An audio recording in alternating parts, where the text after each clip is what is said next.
Fala aí, investidores, sejam muito bem-vindos ao canal Planileiro Investidor. Eu sou Adriano Costa e no vídeo de hoje nós vamos falar do fundo ALZR11, mais conhecido como Alzirão.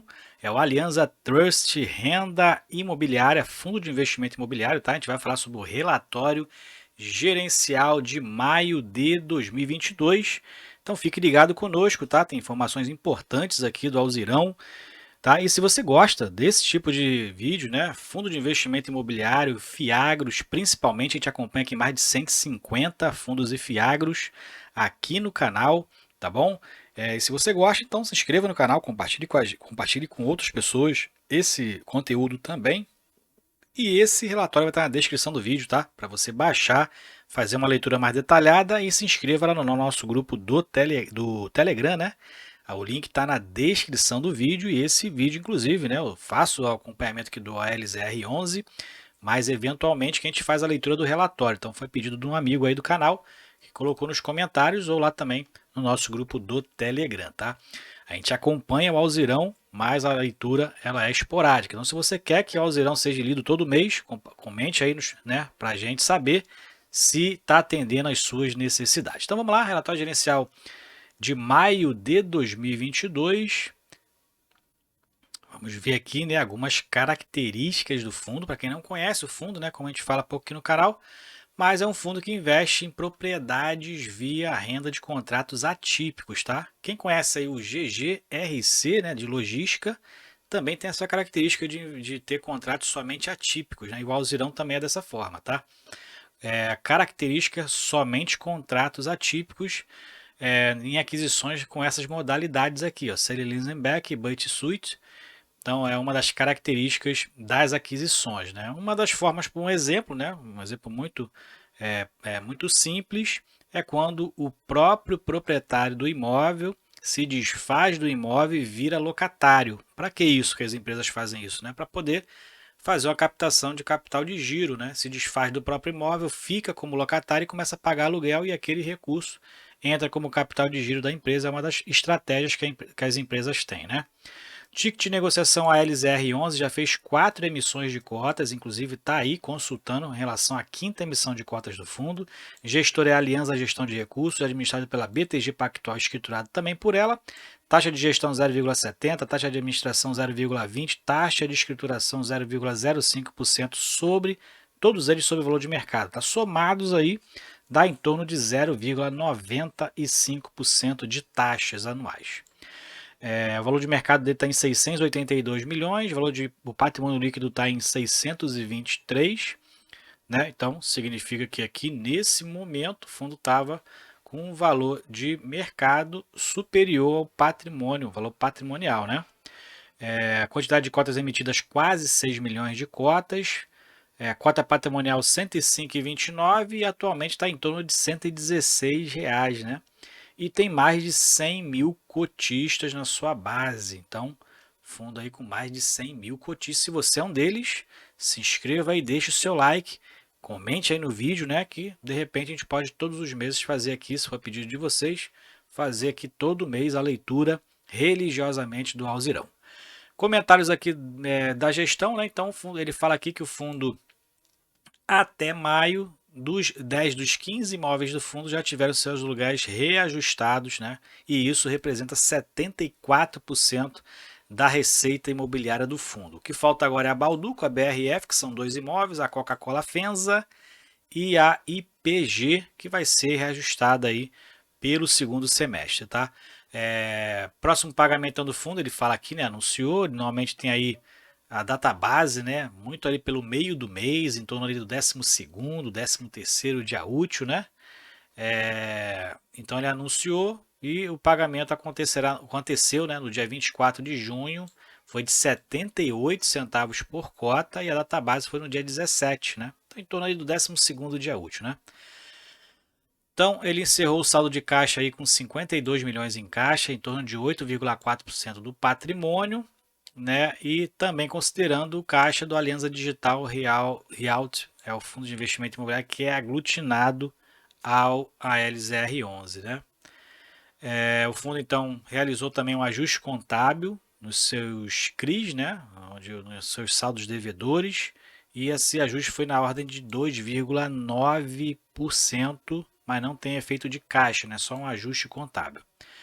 E no mercado, o volume de negociação foi em torno de R$900 mil, e o fundo cresceu novamente, aí fala aqui no período, passando a mais de 100 mil cotistas, e liquidez média diária no mercado foi de R$900 mil. Consulta formal que ele fala com os cotistas, um dos assuntos é a 5ª emissão de cotas, consultando aí a respeito dessa emissão, né? Aí que o fundo pretende fazer. Então, faça a leitura aí, você que é cotista, né? Faça a leitura aí para saber se você tem que fazer algum tipo de voto, né? Concordando ou não com a emissão. Demonstração dos resultados. Então ele fala aqui, né? Bota os resultados desde janeiro, né? Interessante para a gente poder ver o reflexo no semestre, né? Interessante fazer essas análises. O fundo manteve aqui receitas em torno de R$5 milhões em média. Opa, risquei aqui os números, né? Em torno de 5 milhões em média aqui. As receitas, né, do fundo totais, né? Já descontados os serviços das dívidas, né, das alavancagens que o fundo fez, né?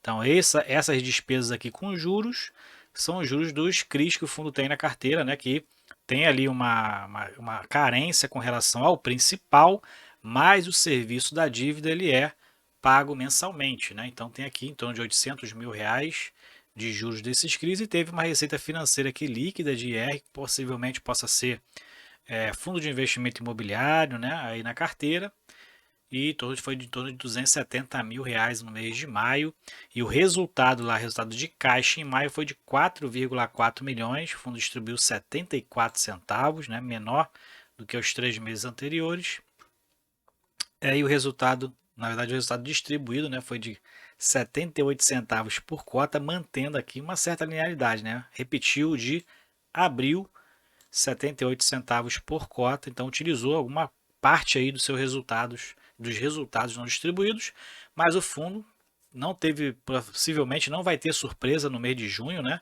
Porque aqui os resultados estão próximos da distribuição, né? Então, muito próximos aqui, né? Ali dentro do limite estipulado, quase 100% distribuído, né? O resultado foi de R$ 3,07 nos 5 primeiros meses, e distribuiu R$ 3,04. Então, praticamente 100% distribuído, né?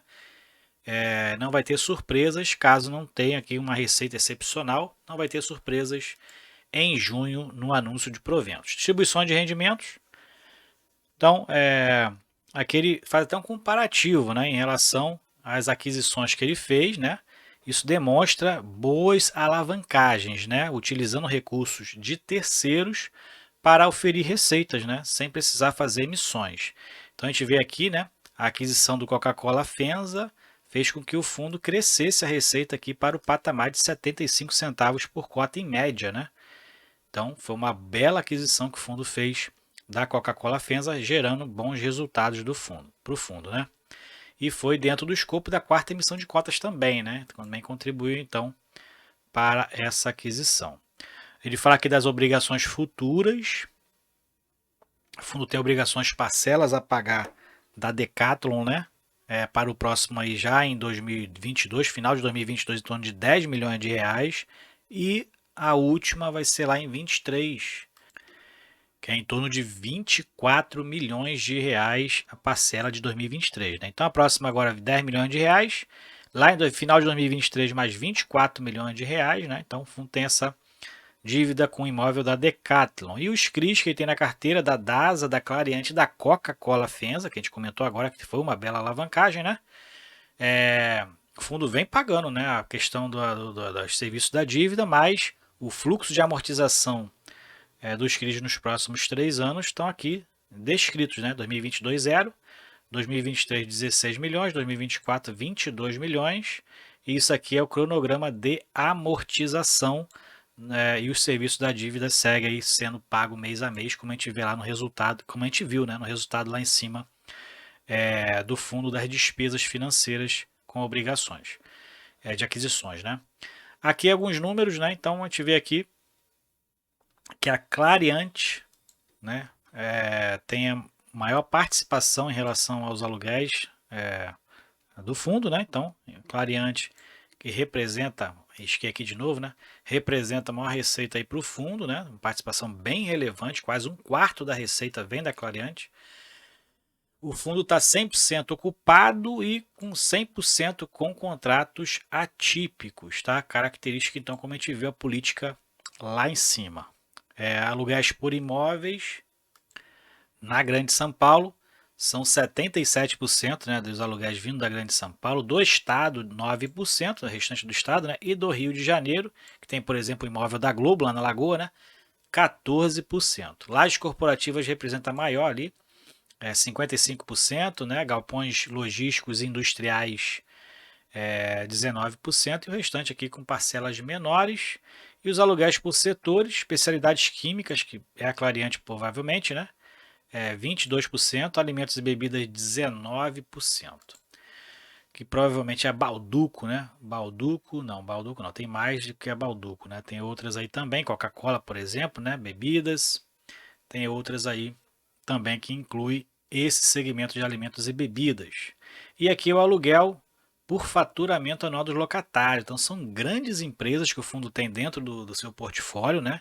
Que tem belas receitas aí. Isso é importante fazer também essa análise para você ver a expectativa, né, do seu cliente, né? Se ele está indo bem das pernas, se não está indo mal, para poder você ter uma expectativa também no recebimento das obrigações contratuais, né? Então, dos seus inquilinos, 53% tem faturamento entre 1 e 5 bilhões de dólares, né? Anual, né? 24% entre 5 e 10 bilhões de dólares e 23% com mais de 10 bilhões de dólares em faturamento. Então são grandes empresas que compõem aí o seu portfólio. No mercado secundário, o fundo não tem uma liquidez boa, né? Tem mais de 100 mil cotistas, mas não tem uma liquidez boa no mercado, porque normalmente não é um fundo que se desfazem, né? Não é um fundo que tem uma rotatividade, um giro de cotas muito alto, né? Quem tem normalmente permanece são investidores, né, de longo prazo e permanece normalmente com ele na carteira. E é um fundo também, é um fundo que não tem uma variação muito grande no preço de mercado, então também não fazem trader com ele, né?